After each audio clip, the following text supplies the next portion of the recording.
Hey everyone, welcome back to another episode of the Baseline Podcast. I'm Ben, that's Josh, and we are already like halfway through January, Josh. We are college football is crazy, NFL is crazy. We got basketball full bore. I mean, within 2 months, we're going to be March Madness is going to be here. It's absolutely wild to me. Hey, I love sports. This is why we do this show. We love talking about sports. I even got a new hat on, which is probably breaking tradition since wore the same hat for probably about the last 150 episodes. But Josh, what do you think about the this hat here? It's very fascinating, isn't it? Yeah, we were talking before the show. It kind of looks like Oh Kansas yeah. State Wildcats at first glance when you see the logo, but it is the Bulldogs. You can see it on second glance. Kind of Yeah, football shaped, you can see in there. Not to be confused with his arch nemesis, the Georgia Bulldogs, but that's yeah, true. it's a good look. Yeah, it's it's the new team. I kind of announced it. I hinted at it a few times, but officially I've joined them. We started preseason. Um, it's a great group of guys. It's a lot younger, a lot different kind of atmosphere, I guess, than what I was used to before. We actually had a team meeting in person, which is like never happened when I was with the Cowbells. So that was that was new. We were laughing. Me and this other guy were laughing like this has never happened to us. But yeah, it's been a great experience so far. I'm super excited. I'm in charge of special teams, helping out with the offense.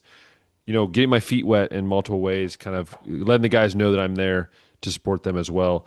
So yeah, I'm super excited. It's been a busy week with that. We've had so much snow here that there was a international school that canceled school today, even though we didn't cancel school. But yeah, there's been a lot of ice and snow here. It's been kind of crazy weather-wise. Airport shut down a little bit. Yeah, it's been kind of nuts. So enough with me blabbing, Josh. How are you doing?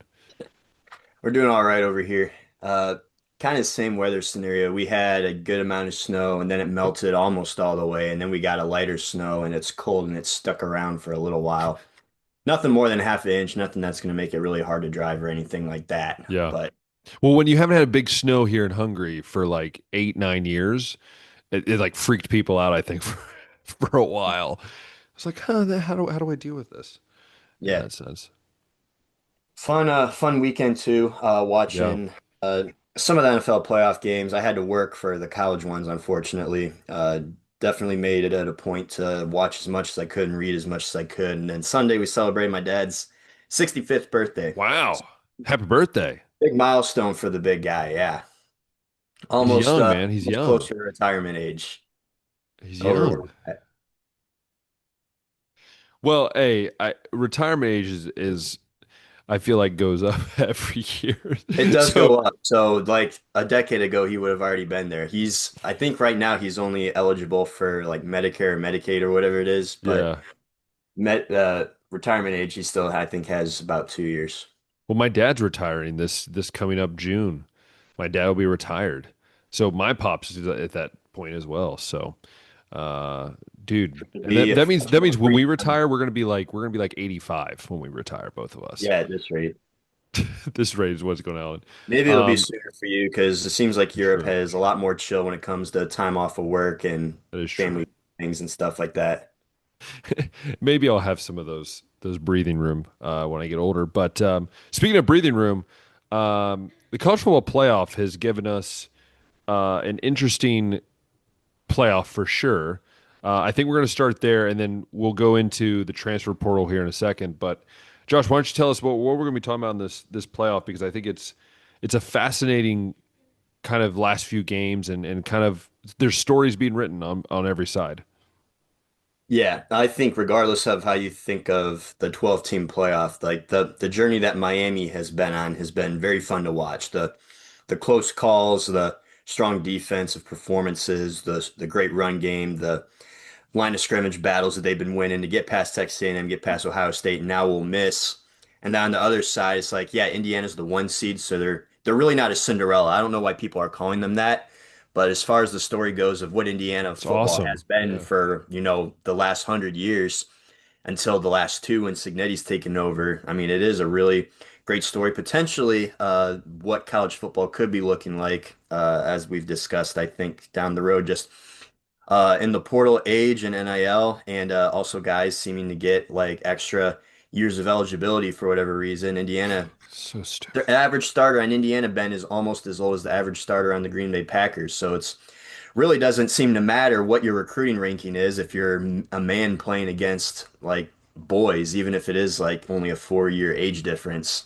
But all that to say, it should be a fun national championship matchup. I Mhm. think right now it started at Indiana -7.5 and has bumped up to Indiana 8.5, depending on what book you look at. But let's go ahead and talk about how both teams got here, just from their game last Thursday. Yeah. With Miami against Ole Miss, that was the first one. And I think what Mhm. was most fascinating to me about this one is Miami probably could have blown Ole Miss out of the water. There was just so many dropped interceptions and just miscues as far as that goes that kept Ole Miss in the game, but it almost ended up costing him. Carson Beck had to lead him on a game-winning touchdown drive, and I think that's the clutchest we've seen him be in a while. Like so far, he hasn't done anything to make his team lose. And as far as like can Carson Beck win you a game, I think he was able to prove that. So that's something new that we learned from Miami at least. Is I think that last drive they marched 90 some yards down the field. A lot of that was yards from his arm, and then of course he finishes it with the run. But yeah, another thing that really worked out for Ole Miss, I think, is that Trinidad Chambliss. I don't think he had a turnover. He also only took one sack. That Mhm. doesn't mean that it wasn't like him scrambling around, having to be creative like he did against Georgia. But yeah, very, very fun game. Excited to see Miami continue to move on. Sad to see the Ole Miss story of Lane Kiffin departing, all the coaches going. Eventually, that was going to catch up to them at some point. But yeah, fun game. Those are some of my thoughts. What did you think when you were seeing things unfold? Well, I always believed that once Ole Miss beat Georgia, I felt Miami had an easier route to the national title. I did feel that watching Miami play Ohio State, I really got to understand Miami and that mindset. And it's still mind boggling to me that like they were literally like there were people in that room that I'm sure wanted Notre Dame in over Miami. Like there's a scenario that if those committee members had decided we're going to keep Notre Dame because we have ranked them in a certain way, we're going to keep them there. This doesn't happen. Miami season was over, would have been over about a month ago, and Notre Dame would maybe have been here. Maybe Ohio State beats Notre Dame, whatever the scenario might have been. Um, that's what's made it more fascinating for me is that, I I think it's just the way Miami has come out, and it's almost like it's literally almost an identical story to Ohio State last year. They came in with no one really believing in them. Most people said like they're kind of a lost cause. That like yeah they're good, but they haven't really like seem like they've just been strolling along and not really doing much.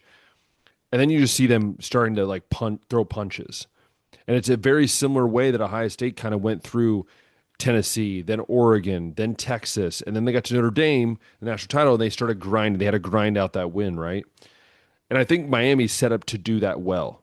And I think Miami, like I saw a graphic that said the biggest offensive line for Miami is 6'9", 345, and the biggest defensive lineman for Indiana is 304 pounds in the starting defensive line. And so I think there's this idea of this matchup kind of identity. But what I loved about the game was just how Miami decided to. I think they proved that they're resilient more than most. And I think that really showed in the way that they even Carson Beck proved me wrong. Like my buddy who's a Georgia fan, I've told you about before, Henry. Of course, he was not happy on Friday when he saw that. As a Georgia fan, he's like they don't Mhm. like Carson Beck at all. Yeah. And and again, I think Carson Beck's the best quarterback in the playoff? No. I think he's in the top 8 of those quarterbacks? That's a stretch. But I think what he's done is he's managed the game. He kind of does what Baker Mayfield did at the beginning of his Browns career. He was just managing games, doing what he had to do to win, right? And hmm I think Carson Beck, I have a really funny feeling it's going to rely on him a lot more in this championship game, and I'm interested to see how they do that because right now there is no one that looks like they can beat Indiana. I have not seen a team. Ohio State and Penn State, believe it or not, are the two closest teams that have found a recipe of success in a sense to almost beating them. But a key word, almost, right? And that Yeah. doesn't count. Only in horseshoes and hand Horseshoes grenades. and hand grenades or almost And counts. So so for me, I don't know. Look, I saw Ohio State do it last year, and they were able to survive the beats beatdown of the playoff. I don't know if Miami can, especially against an Indiana team that just seems not to care about who's in front of them. Um, it's weird for me to say that Indiana's becoming a juggernaut because it's just weird to say, I think, for any normal college football fan. But I'll be the first one to say, like, I'm completely shocked of how Indiana has just owned people. And I think at The the end of the day, Ducks game, man, right from the yeah. get-go with the pick six on the Oh, first play. well, I look at the Oregon game, and I was completely proven wrong because I thought Oregon was going to put up a fight. I I'm did too. interested. I'm interested to see. Obviously, Dylan Raiola going there kind of is interesting in that sense. But there's one thing we've said about Dan Lanning, and you've said this probably more than anyone that I've been around. Dan Lanning really hasn't proven anything when it comes to the big stage. He gets to the big stage, and he hasn't really proven a single thing. And it's once again proven this year. Uh, is Dan Lanning one of those guys that he gets his team to the playoff and, dare I say, a Franklin esque, and can't win the big ones? And you've said that multiple times. It's mostly why I'm quick to push back on the narrative that Dane Lanning's like a top five coach, or he's way better Mhm. than Brian Kelly or way better than James Franklin. It's like, okay, well, for all the reasons that you say Brian Kelly isn't good and that James Franklin isn't good, it's Mhm. like I could make that case for Dan Lanning. Yeah. Now, all that to say, Dan Lanning's also only 39 years old. Hmm. He's also only been a head coach since 2019. When Nick Saban was making his run at Alabama, he was in his 50s. This is a point that Josh Pate brings up with any young coach that people are saying can't do it. I mean, we're not too far removed from Kirby Smart being the guy that can't win the big one, and then Ryan Day was the one that couldn't win the And big if one. you think about that, And I think Dan Lanning's Ryan that Day, guy right now that people are saying, but yeah. still very young, very new, and I mean, he's getting Oregon to progress every year. When you look at Ryan Day and Kirby Smart, they're both. I mean, Ryan Day's in his 40s. Kirby Smart's barely hit 50. Like these guys are young. Like they're still It took not him a while like. to get there. Winning a championship's hard, and I think Dan Lanning's going to get there someday. I think it's just Oh, more I of a do. he hasn't done it yet, and not that Yeah. he cannot. And also, Kirk Cinetti is just a enigma. Like it's just this persona of Kirk Yeah. Cignetti that I think is just on top of it. I I will say though, watching the Indiana Oregon game, the fact that Mendoza won the Heisman to me is just so ironic that he threw for barely 3,000 yards this year, and I think he in the Oregon game he had 177 yards, yeah but he only had like two incompletions and five yeah touchdown passes. yeah. So like for me, it's fascinating, but also I guess on the other note is that look, Indiana is just a very well coached team. They're winning on the recruiting trail now too. There's multiple 5-star high school recruits that are going to visit Indiana, which, dude, That's what recent success lifetime, can get you is wins in the recruiting. in our lifetime, Josh, when have we ever seen that happen? Never, right? And again, we're not going to talk about much about the Oregon Indiana game because it was just a blowout. But I think if we look ahead to this national title game, Josh, I wrote down two key factors today when I was All just right, thinking I'm about it. glad. I got four stats that I Yeah, wrote down I think could yeah. shape this game up to be what it I, becomes. I this is my first kind of factor slash X factor, whatever you might put it as. First one is Carson Beck. I think that is for me the biggest kind of, if I'm circling something in this game that I'm going, if this goes well, Miami wins this game. If this goes poorly, Miami loses this game. And again, I'm not putting it all on his shoulders, but we have not seen a Carson Beck that has been able to lead in a situation that is very, it's the do or die, right? It's the end of your line. This is for all the marbles. So I'm interested to see how that goes because I think that's a very huge part of if Miami really can come out and win this game. And then the second thing I really circled was I said earlier was just the difference in size wise of the defensive line of Indiana versus the offensive line of Miami. Can Indiana, we know what Indiana can do offensively, but can Indiana slow down this running attack? Because we saw in the Big Ten championship game, there were moments where Bo Jackson was breaking loose. There was moments where some of these, when guys got outside, they got some yardage against Indiana. And so we know Miami has speed. They have a lot of speed. And so I'll be interested to see. Those are my two kind of main factors, I guess, I'm looking at this game. And I think the third thing is just look, Signetti and Mario Cristobal, they haven't been here. As much as Signetti is what? He's what, 30, he's 25 and 2 or whatever he is in Indiana. He hasn't been in the national title game yet. Mario Cristobal hasn't won it yet. And so for me, it's who can we've seen this, and I think Josh and I, we've talked about this, that we've seen at times when coaches who've never been there, it's tough for them sometimes to understand the game. Ryan Day had that happened to him against Alabama in 2020. He wasn't ready. He had no idea what he was getting into. Right. So I think those are the things that you kind of have to look at. And those are my three kind of factor points as I look at it. Yeah, Mario Cristobal, by the way, is another guy that people said couldn't win the big one or never Mm-hmm. will get the U back, only a good recruiter, blah, blah, blah. And here we are. But Mm-hmm. these are some things that I jotted down. Uh, so you already kind of mentioned it, but the average offensive lineman on Miami has about a 50-pound advantage on the average defensive lineman for Yeah. Indiana. I think it's like 340 pound or 330 pounds compared to 280 pounds on average. So that's the size advantage there. And why does that matter? Because Indiana is top 10 in third down conversion rate allowed on defense. So I look at that and I'm like, okay, that means it's going to be very important for Miami to get in these third and short Mm-hmm. situations because if you get into third and long situations, you're probably going to have Carson Beck throw more passes than what you'd like. And the one common theme through Miami's two losses this year against SMU and against Louisville was Carson Beck had 6 interceptions. That's something that can't happen. Not that Carson Beck can't win you a game, not that having 20 attempts could uh, lead to Miami losing, but you just don't want to put yourself in a lot of third and long passing situations, I think, because Indiana's going to get aggressive and they could Yeah. potentially capitalize on that. Now, one other thing here, in Indiana's closest games, what's been the reason that those games have been close? So against Iowa, which was a 5-point game, I think Penn State was a 4-point and Ohio State a 3-point. Indiana averaged under 3.5 yards per carry in those games. Now, on the flip side, Mendoza also was held under 250 passing yards in those games. We were saying that the yards just aren't very overwhelming. He's very accurate, of course. He's also not really a dink and dunk guy because he led the country in yards per pass attempt. It's just he hasn't had to throw a lot of attempts because of how good Yeah. the run game's been. Yeah. But when it's been kept under 3.5 yards a carry, Mendoza hasn't exactly capitalized. He's been under 250 yards in those games and combined for just 4 touchdowns and 3 picks. So I think that bodes very well for the Miami defense, which has pretty much gotten them to this point. They're Mm-hmm.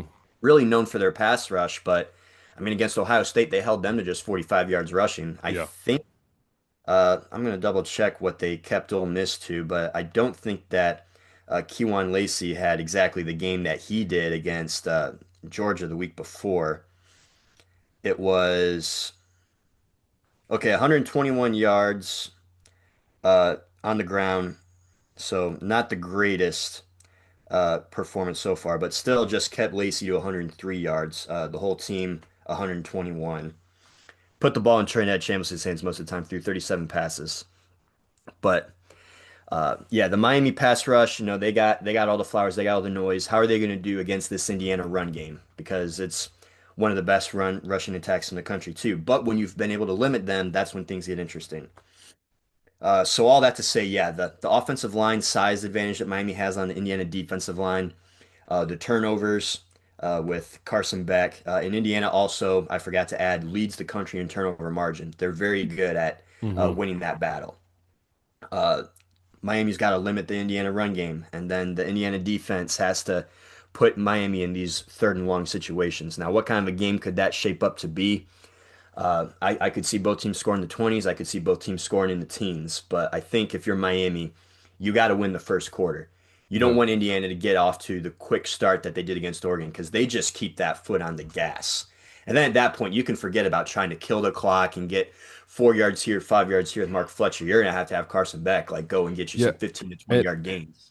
and that's one thing that has really annoyed me about watching Indiana is because Ohio State has the talent to do exactly that, and Ohio State never put the gas like their foot on the gas pedal. And I think that's what is just it's so alarming.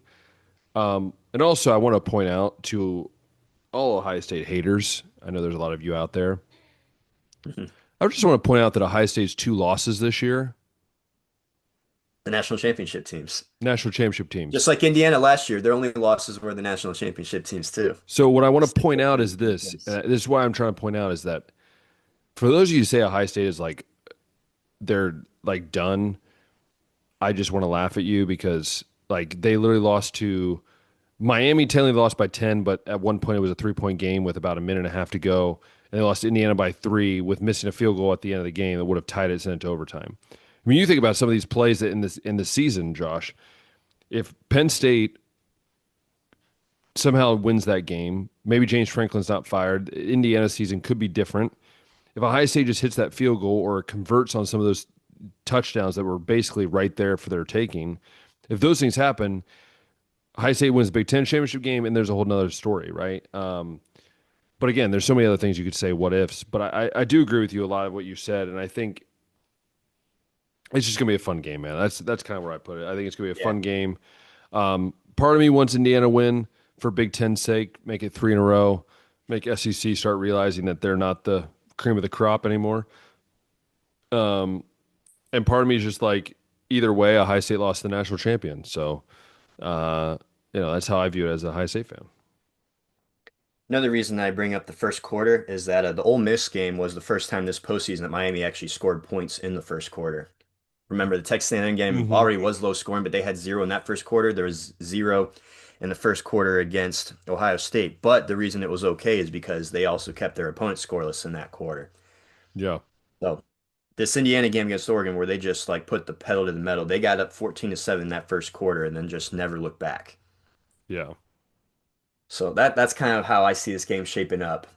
Just brought up all the key points there that are the strengths that each team's going to have to deal with, and then think that yeah, Miami, I don't think they're going to be able to get away with just being scoreless or combining for 3 points in the first quarter from their three playoff games so far. Got to get either off to a fast start where you're scoring, or at least match IU and limit them and keep it like 7-7 or 3-3 or something like that in the first quarter. Because then I think you're going to be in a much better spot once that fourth quarter comes around.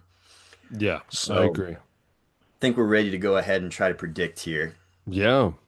Ooh, I've been tossing this back and forth in my head.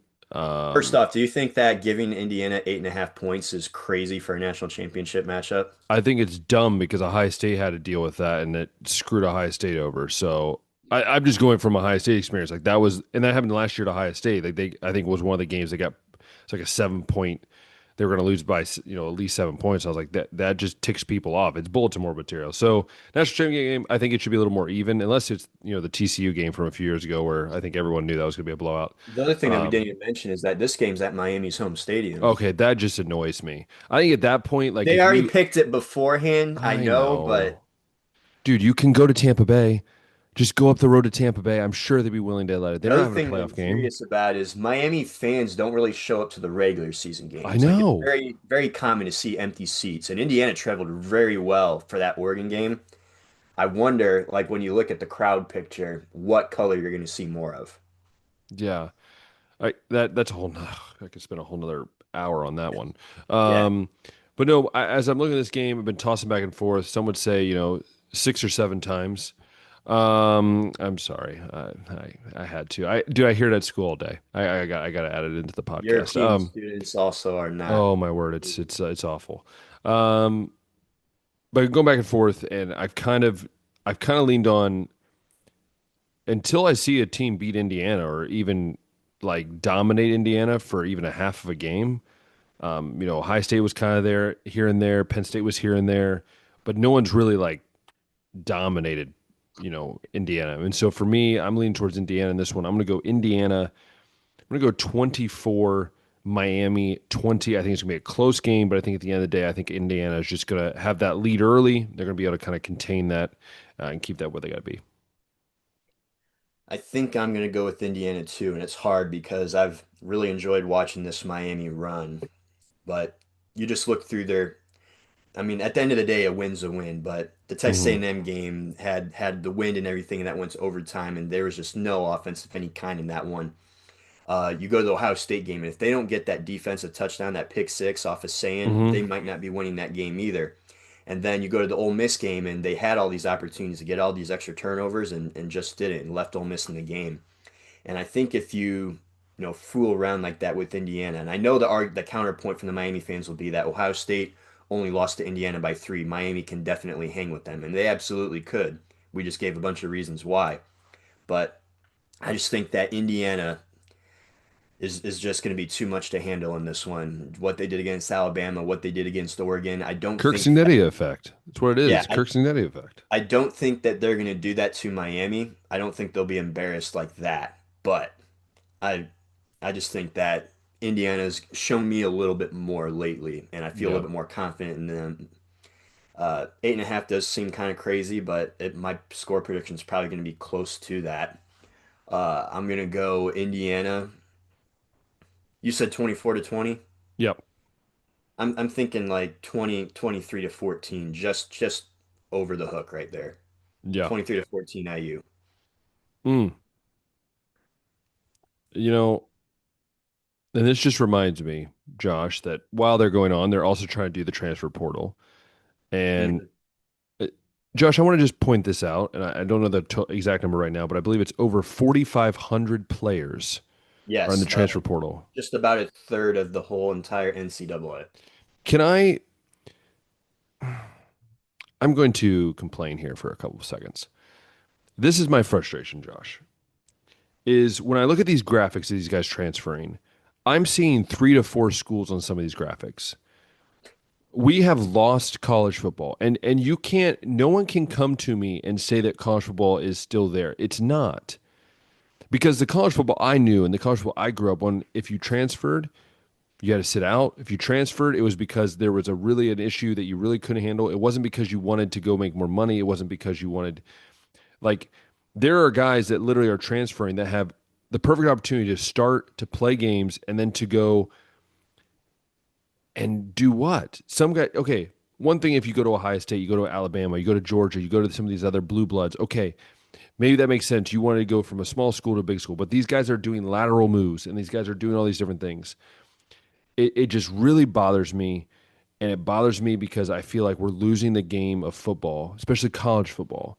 We have the NFL. I don't need another minor NFL. This is the reason I don't Yeah, if watch you the give me NFL. like a lesser version of the NFL, I don't want to watch that. I don't. I, I don't even watch the NFL now. Just like And people don't watch the G League in basketball and they don't exactly. watch the like I mean people go to minor league baseball games, but they're not driving TV ratings.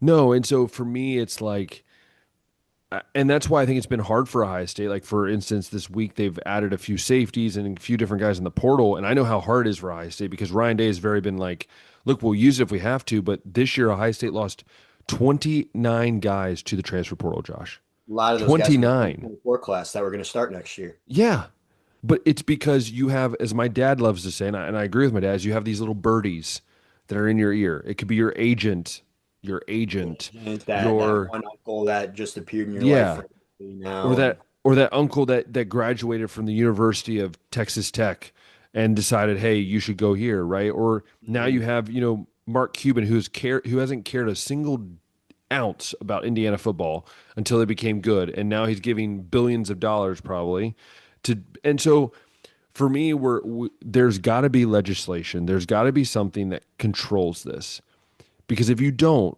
Josh, the college football we know will be gone. There will be none. This will become a NFL. NFL at one point, I've always said that my fear is NFL is going to come in and basically swoop it up and turn it into its own minor league system, which it kind of already is, but in a sense, more minor league system.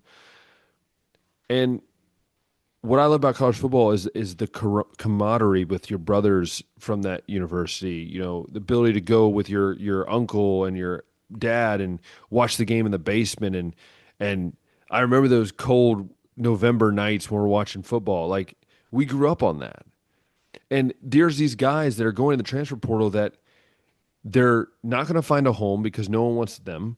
They're not going to be able to go back to their school because those spots have been filled. Now they either have to drop down levels or give up football. And that's the way it's going to be. Unfortunately, that's what's happening because guys aren't thinking it through. Hey, I've been here 2 years. Okay, yeah, I haven't earned it yet, but maybe I should just keep pushing, striving. There is possibilities for me. And that's what's mind blowing to me. Yeah.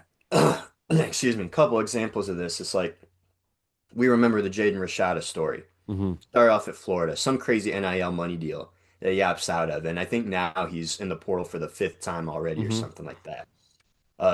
Not TJ Finley. Malachi Nelson starts off at USC, a place that Lincoln Riley's at. You're gonna get developed. He's transferred a handful of times, and I think the last destination he was UTEP, and now he's in the portal again. But TJ Finley's another one that's like one of those graphics comes up that got like five or six schools on it that you were talking about. Like that's not what the portal was for. The portal was for guys like Joe Burrow that stayed at Ohio State 3 or 4 seasons and just wasn't going to beat out Dwayne Haskins. It was for guys like Jalen Hurts that got outplayed by Tua Tagovailoa and wasn't going to be able to start. Hmm. Those are the guys that this is for. This isn't for Dylan Raiola to leave Nebraska and go to Oregon. This isn't for Keon Keeley to leave Alabama and go to Notre Dame. This isn't for Sam Levitt to leave Arizona State and go to LSU, although these are some of the big movements that I'm bringing up that we can discuss further if you want. But all these lateral moves, all these guys that are just transferring without even having to redshirt, sit out a season. Everybody that is in college football media sees the problem. Every fan sees the problem. And for some reason, the NCAA just never makes any changes to this. It's just an overall lack of leadership. It's embarrassing. It's a joke. And then you hear like Congress maybe getting involved, and it's like that's not going to fix anything either because government never makes anything better. And how embarrassing is it for you that you have to have the United States government come in because you just, it's in you're in over your head. Like these are easy solutions to just come up with a one-time transfer rule where you don't have to sit out because maybe your coach got fired or maybe he went and took another job or you had a death in the family and you want to be closer, something like that. Like give that transfer there, but all these guys that are just essentially free agents every single year and going to the highest How do they bidder. have a degree, by the way? How do they even have a degree at this point? All these Yeah, different like schools are transferring to. yeah, like how are all these credits transferring? Like, is the major that you had the same one that the next school is going to have and all that? Yeah, it's definitely That's why I a give the mess. respects to the Arch Mannings of the world. Like I give respect to that because you stuck it out. No matter what, you were sticking it out. Yeah, it's a mess. I think you're going to see more coaches get out of the college game. We've already seen some head coaches demote themselves back to just being a coordinator. Hmm. We've seen some guys maybe retire sooner than what we expected. It wouldn't shock me if Ryan Day's in the NFL in a few years. Wouldn't shock me if Kirby Smart maybe retires sooner than what we thought he should. If Lincoln Riley goes to the NFL, these are there's a lot more stable organizations up there, much more stable Hmm. rosters. And guess what, Ben? If you sign a contract in the NFL for 3 seasons, you don't get to just enter free agency after 1 year and then go to whatever team you want next. Just like here, you're signing a national letter of intent for Hmm. 4 years. You ride that out. Like that's the contract that we need to have in place here because you can't just have free agency every year. That would wreck the NFL. That would wreck any sports organization. So I don't know why it's cool in college football for it to be this way to Yeah, anybody. yeah. It's a fascinating time, and it's sad at the same point, but at the same time, your team's got to go out and get guys to fill in those gaps, and that's what you can do. And that's just kind of the way it works. But yeah, we're not going to spend too much time on the transfer portal. I mean, we'll probably go over it once it completes next week. It'll be Yeah. finished next week. Just a We'll few of the talk more big about. moves, though, that I brought up, like Keon Keeley from Alabama going to Notre Dame, Quincy Porter from Ohio State also going to Notre Dame. Notre Dame's gotten some pretty big gets, not necessarily a ton, but the ones they've gotten have been pretty high quality. Uh, let's see. I mentioned Levitt going to LSU. They got their quarterback now. Um, Raiola to Oregon, and Dante Moore hasn't declared for the NFL, by the way, so he's got to be cool with the idea of maybe being a backup, Yeah. which is interesting. You also don't know how long that broken fibula he has is going to take to heal. He might not even be ready to go week 1, but from what I was able to read online, 3 to 6 months is about what you can expect to recover from that. So you'd think Hmm. by week 1 he We would be should be getting, ready. Yeah, yeah. yeah, if Dante Moore decides to declare. But if not, he seems to be cool with being a backup. Dante Moore literally did that move. He went over there when Dylan Gabriel already was there and sat a year. It's Yeah. interesting that he would be willing to do that. There's another big one that Cam Coleman from Auburn to Texas. Texas Yeah. has made some nice moves too. They lost their whole running back room, but they've gotten uh, I think it's Hollywood Smothers from NC State. They've gotten Also, how another. you lose your whole running back room is like that's a problem. It seems like internally. Yeah, yeah, like all like four of them left, but yeah, Hollywood Smothers was one. I can't remember the name of the other guy, but then they got Cam Coleman from Auburn, big receiver, to team up with Ryan Wingo. I think Texas is going to be just fine. It looks like Ohio State. Yeah, they've lost some big like 4 and 5 star names that haven't necessarily been on the field a ton, but they are getting a lot of veterans that have a lot of snaps, a lot of experience, and have had a lot of production just at smaller schools. It's the approach that we've seen Indiana take, and maybe Ryan Day's Yeah. taking a page out of Sig's book and being like, "This is, the guys that you got to go and get to win now." So we'll see, but yeah, that's how the portal's shaping up to be. And obviously, there's so many more moves that are going around we can talk about, but those are the big ones that I think could be the most impactful. Like Cam Coleman, I think was number one in the on three portal rankings. Yeah. And I think it's important that, you know, look, it's good that these guys are finding a home. It's just the process is messed up, and Yeah. that's the problem. And then, yeah, Um, a third of these kids just they don't find a home. Like they either got to drop a level or they just or never get walk picked up. on. Yeah. Yeah, because they never were any good to begin Yeah. with. They thought they were That's better than true. what they were, overplayed their hand. Yeah. It happens. That was a story either last season or the season before. It's like this is the most kids this year that have entered the portal, but it was a story before that. Most of the kids that go in, or not most, but a good chunk of the kids that go in, don't end up finding another spot, and they ended their Yeah. career. Yeah. And I think that's it's the sad part, but it's the truth, I guess, at the same time. Yeah. Um, but I do think we can talk some just briefly about NFL. Obviously, there's job thoughts. Before we go any further, Josh, who do you believe in your gut is going to be the Cleveland Browns' next head coach? Just one of your thought. I don't think Not that what it's you want, not what you want, yeah. but what you believe it's going to be. Yeah, I know fans are talking optimistically about John Harbaugh Mike Tomlin now because he's now or stepped Brian down. Daboll or Mike Tomlin. It's like it's hard for me for to see a head coach want to go to an in division rival. Like I think there's still a little bit of I hate you kind of mentality to that. Hmm. But I also just last episode we talked about the quarterback situation, the free agency situation, Andrew Berry still being there. I don't think he's really all that respected. And I don't think like head coaches that are worth a darn are going to see the Cleveland Browns situation and be like, yeah, I'm going to go over there. So I think what they're going to have to do Hmm. is go out and either get a guy that's never been a head coach before, or they're going to promote someone internally like Tommy Rees. That was something I saw from Mary Kay Cabot, I think, that he either got an interview or there was mutual interest there in interviewing for the job or something like that. So I think it's going to be something like that. They're going to either promote someone internally or they're gonna have to go out and get a guy that's never been a head coach before, and it's not gonna work out. That's my gut. As far as a name, I don't have one. I guess it would be someone that's like a Tommy Rees in that situation. Or a Mike McDaniel. I feel like you would lean towards that as well as more of a possibility. He's just hoping to get a second chance. Yeah. I I yeah. I don't really know what's going to happen. I think I would love to say it's John Harbaugh. I think that would be awesome. Mike Tomlin as well. But like you said, it is hard when it's a kind of an in division rival. But I'm my gut is telling me it's going to be some hot shot coordinator, kind of like what Ben Johnson did with Chicago. Um, I mean, you've got to somehow keep Schwartz around, so it's got to be someone that's going to be able to do that. So we'll see. But yeah, I'm interested to see where this kind of goes. Yeah, yeah, and you mentioned it. Mike Tomlin is on the market now. Whether it was, I mean, he decided to step down. You could make the case maybe That's Pittsburgh called a nice forced. little hand Yeah, there. It's a yeah, hand on the back.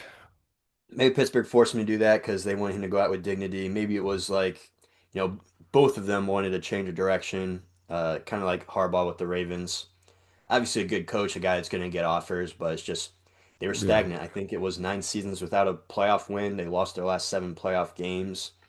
Of course, he has the record of going over 500 all the time, but eventually Hmm. in a city like Pittsburgh that's got 6 Super Bowls more than any franchise, you're going to want to see a playoff game, and this is three straight home playoff losses too, which is something that Pittsburgh's never had happen.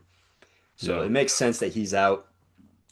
I guess that game against Houston, man. I'm part of the reason I picked Houston to win, or not win, but make the Super Bowl out of the AFC was they're a team that doesn't beat themselves. They came in with the hot 9 game win streak. They were right up there in scoring defense. They were right up there in turnovers, penalties. And I'm out here watching CJ Stroud just not even be able to consistently catch a snap.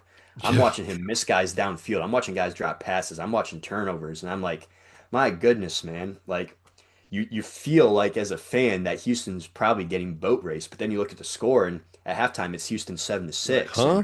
and then the second half like the score gets wider and wider, and if you didn't watch, you're like, oh, the offense finally figured it out. No, there was multiple defensive scores in this one, so I don't know if that Yeah. was just I mean that's a testament to how good Houston's defense is. But hopefully, if you're the Texans too, you got your ugly game out of the way. You don't usually get to have that in the playoffs, but uh, for you to play a bad game like that and still be able to come out and beat Pittsburgh, I think it was like 30-6 or something like that. Yeah. You can't be too mad. No. Um, this might be Aaron Rodgers' last game. I have a feeling it is. Me too. But again, I love the Texans. You know that. I love CJ Stroud. Um, I do think the Texans have what it takes to make a run, and so do a lot of the other teams right now. Again, I'm interested to see just, how some of these new teams like the Jaguars, they lost, right? The Jaguars lost, right? Jaguars lost to the Bills. Yeah. Yep.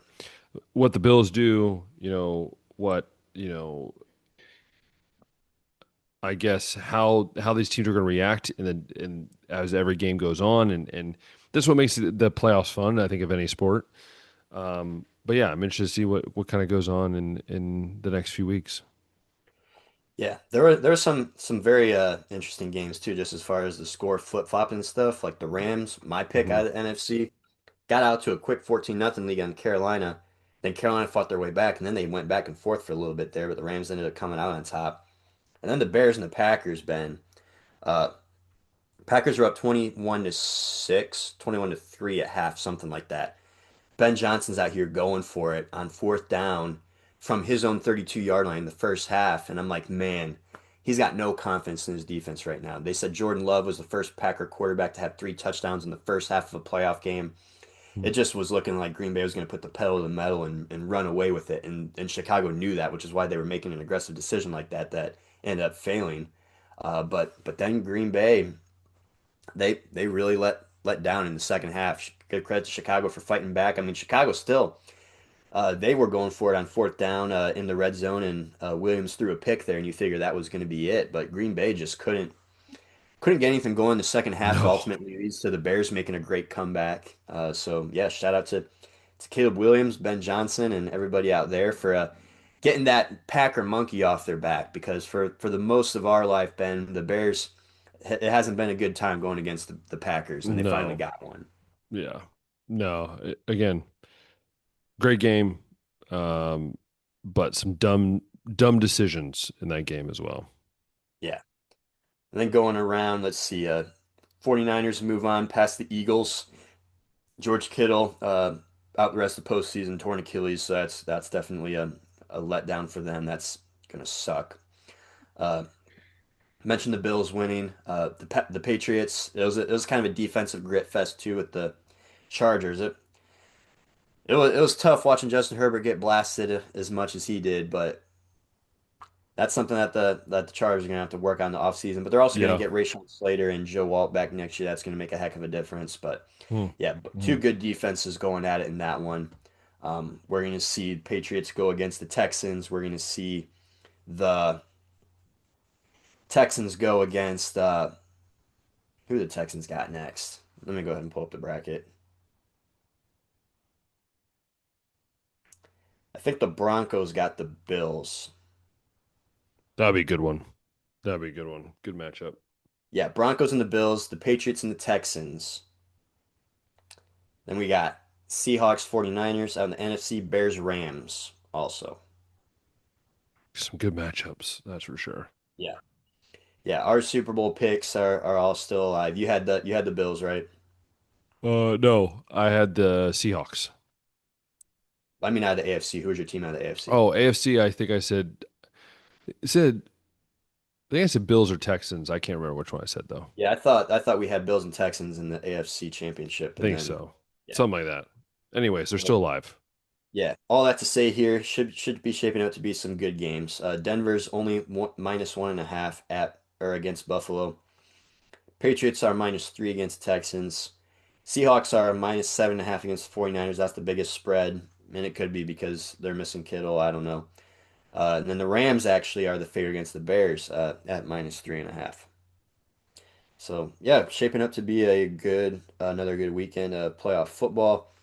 Uh, hasn't really been a whole lot of exciting stuff in baseball outside of Alex Bregman signing with the Cubs. Yeah.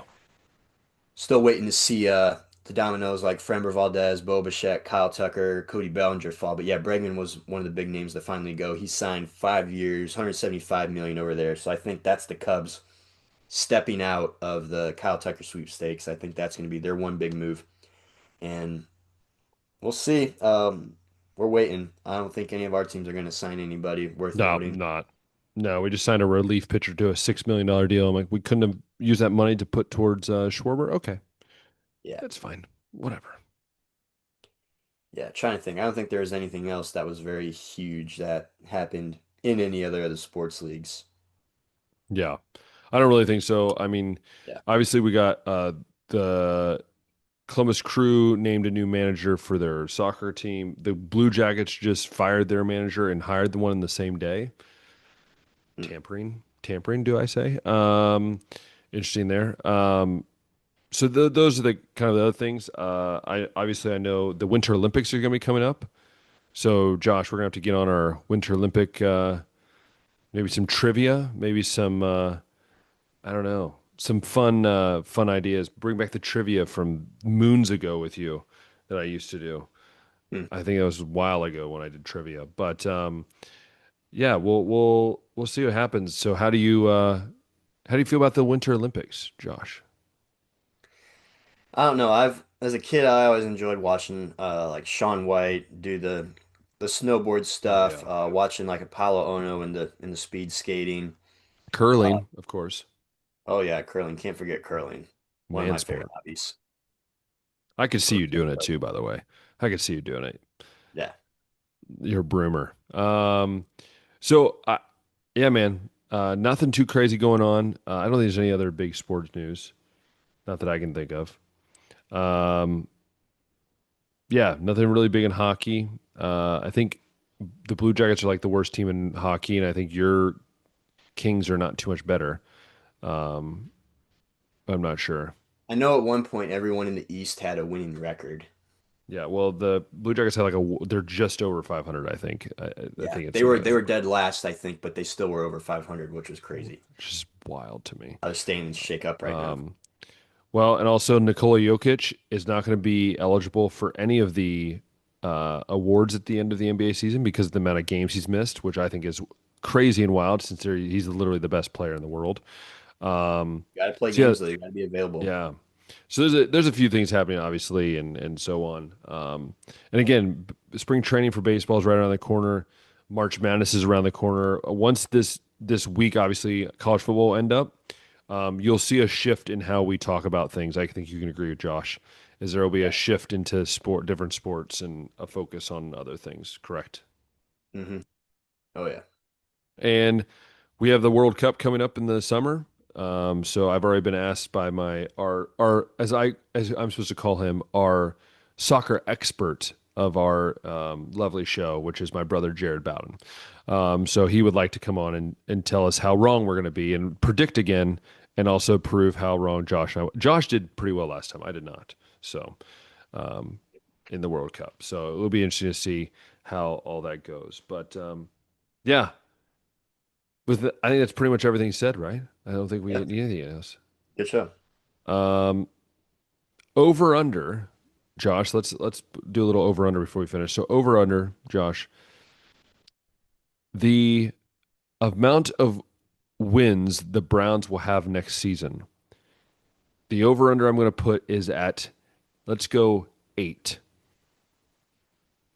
No, that's way too high for this. That's an obvious under. You think too high? I think too high. I think like to make this more interesting, you got to go All right, five and a half. you pick the number. So 5.5. Okay. Like, are they Over. going to Take. match this? Are they going to match this season, or are they going Yeah. to do better? Like, go Do you like put it at five and a take? half. Okay, 5.5. Then you tell me what you take on that for next year.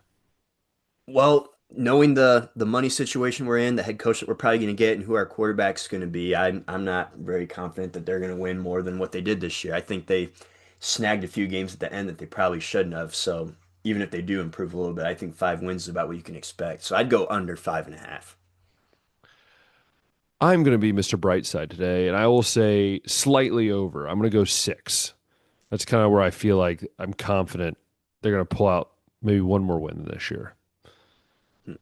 I think. But again, they got to fix a lot of problems in the offseason. Yeah, I got to see what this offseason looks Yeah. like, and then revisit that question Yeah. when we come around for Oh, training. and speaking of offseason, our mock drafts will probably be coming out in the next probably month or so. It's another So, thing we'll be discussing in February. yeah, be ready for that as well as March Madness. And once again, show how amazingly smart Josh and I are when it comes to March Madness and how Josh will get everything correct, and be the only person in the world. Jeez.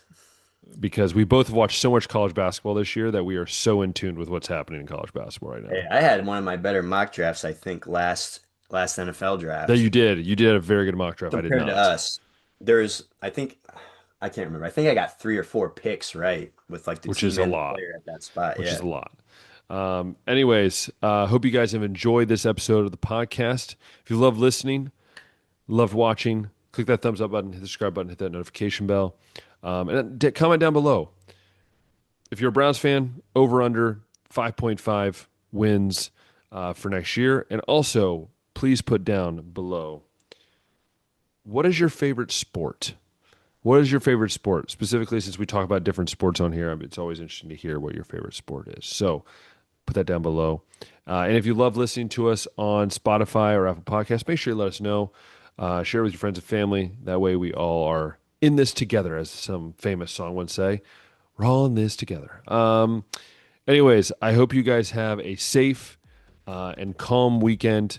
Spend it watching some football, playoff football, and hopefully you can finish out the week strong. And until next time, we'll see ya.